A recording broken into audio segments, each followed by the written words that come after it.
Saludamos a Manu Marlasca y a Luis Rendueles. Buenas tardes. Hola. Hola, muy buenas. Muy buenas. Nos ha pillado el tema de la decisión del gobierno argentino, Cristina Fernández de Kirchner, de la toma de control de YPF y, por tanto, la compañía de Repsol, la inversión potente de Repsol, nuestra empresa española en Argentina. Y la verdad es que hemos alargado un poco más. Todo es, bueno. 21 años en prisión puede parecer una condena lo suficiente alta, pero si estamos hablando de un hombre acusado de violar y matar a una niña de 9 años, los 21 años pueden parecer un castigo muy escaso, la verdad. Bueno, esos 21 años son el tiempo que ha pasado entre rejas José Franco, el Boca, del que hoy van a hablarnos Luis Rendueles y Manu Marlasca en el territorio negro. El Boca, a diferencia de otros similares, está en libertad. Refresquemos un poco la memoria y recordemos el crimen, el horrendo crimen por el que el Boca ha pasado 21 años en la cárcel. Bueno, pues el 16 de febrero del año 91, Ana Jerez Cano, una cría de 9 años, salió de su casa para ir a casa de una amiga en Huelva. Desapareció. Pasaron 69 días hasta que su cadáver fue encontrado en las marismas del río Tinto, allí en Huelva también. Estaba completamente desnuda, con claros signos de haber sido agredida sexualmente y con un montón de fracturas en las vértebras y en la cabeza.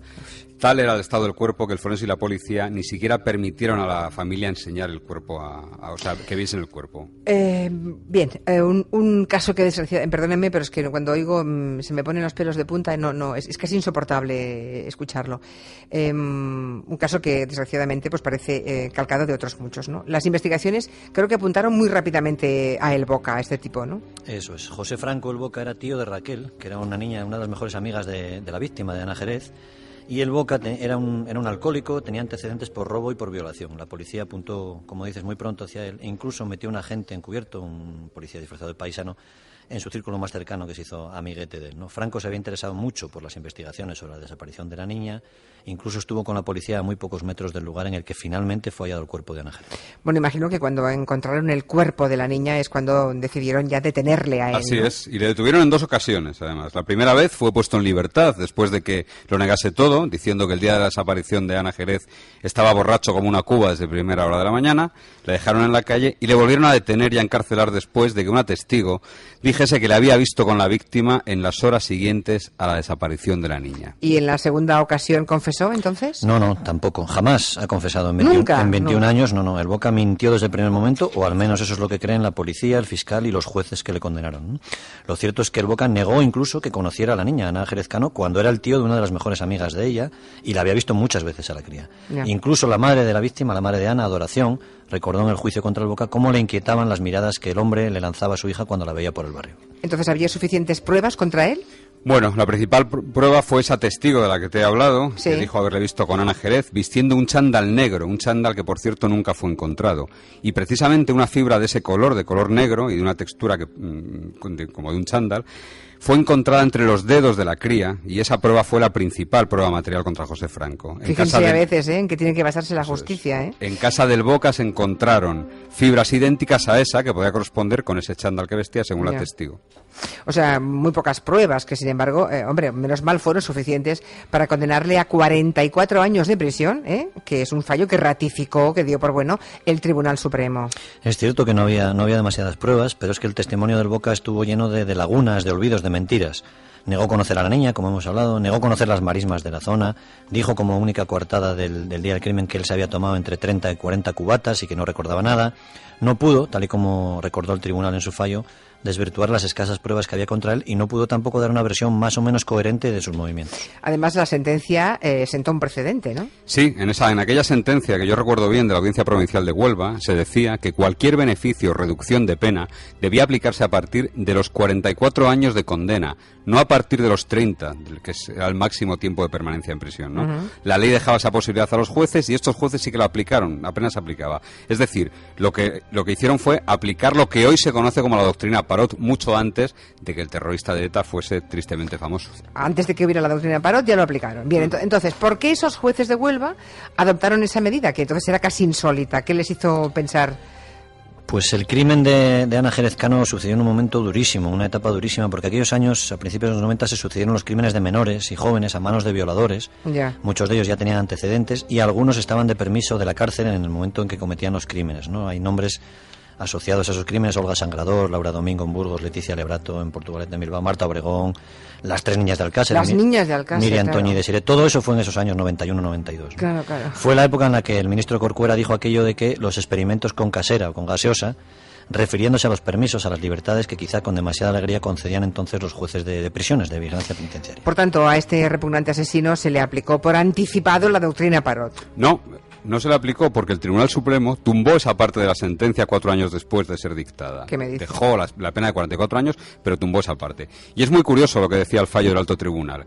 Calificaba de tan gravemente perniciosa como innovadora la sentencia de la Audiencia de Huelva y decía que el hecho de aplicar los beneficios penitenciarios al total de la condena, y leo textualmente, cercenaría la posibilidad de recuperación del delincuente.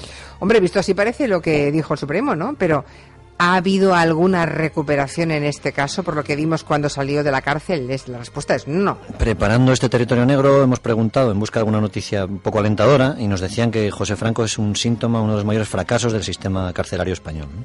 En 21 años se ha negado a participar ni siquiera un día en cualquier terapia o taller de rehabilitación, deporte, actividad más o menos de cero. En 21 años, ¿eh?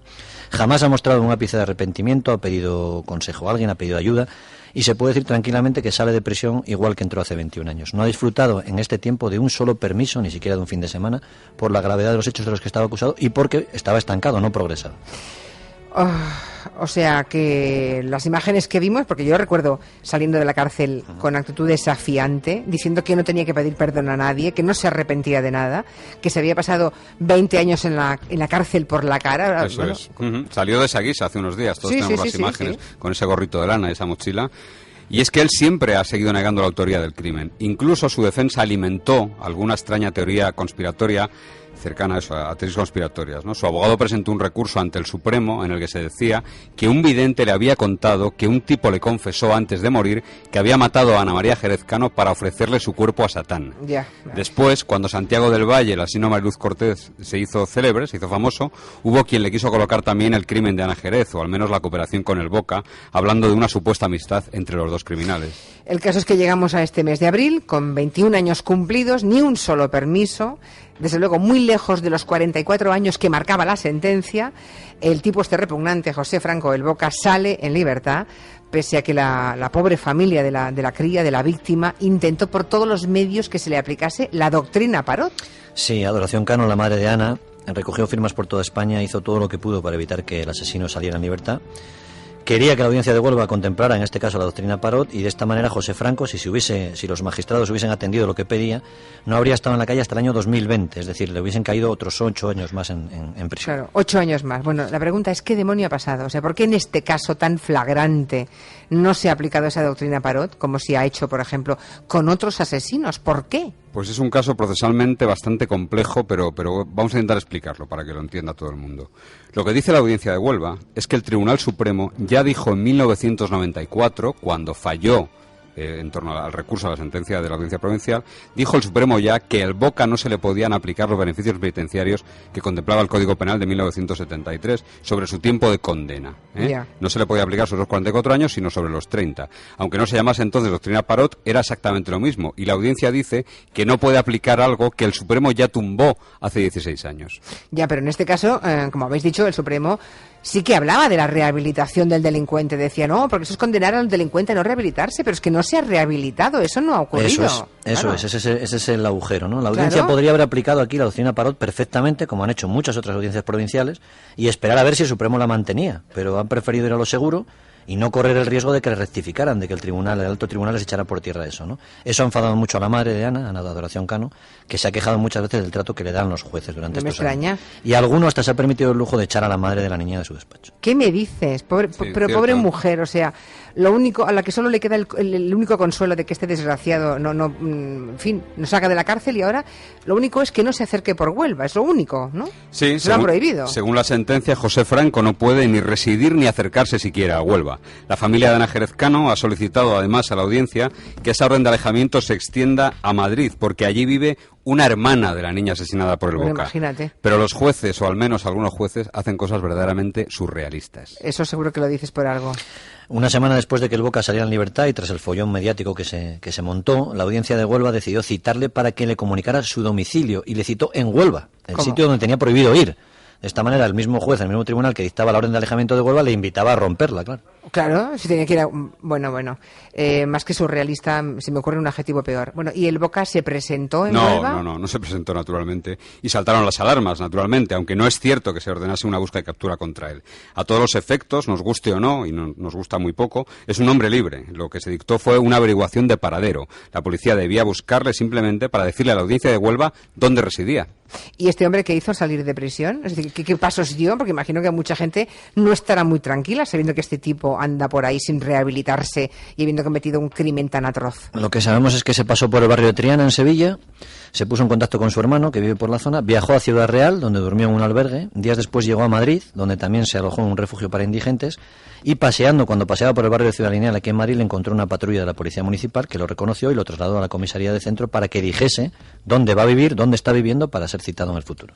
Ya, y dio ese domicilio, ¿eh? Se supone que la policía como mínimo o la justicia sabe dónde está esta bestia, no sé cómo llamarle. Sí lo dio, claro que lo dio, aunque lógicamente no ha trascendido. Y la ley, en este caso, le garantiza esa tranquilidad, que nosotros no sepamos dónde vive. Algo que, desde luego, a algunos nos revuelve las tripas, pero que es así. Pues sí, nos revuelve las tripas, pero las cosas son así. Tengo montones de mensajes en Facebook y en Twitter de oyentes que se llevan las manos a la cabeza y que no entienden nada. Menos entiende Adoración Cano, con la que hemos tenido la oportunidad de estar estos días, la madre de Ana María Jerez, a la que concretamente yo conozco desde que asesinaron a su hija. Y bueno, pues ha recibido otra condena ahora, evidentemente, ¿no? Con esto. Espero que la compañía de tanta gente que está de acuerdo con ella y que puede entender su dolor le sirva de algún consuelo, porque desde luego si esperaba de la justicia una respuesta distinta, podemos imaginar cómo se siente. Bueno, gracias a los dos. Muy bien, gracias. Gracias a Manu hasta luego. Marlasca y a Luis Rendueles. Está aquí Territorio Negro.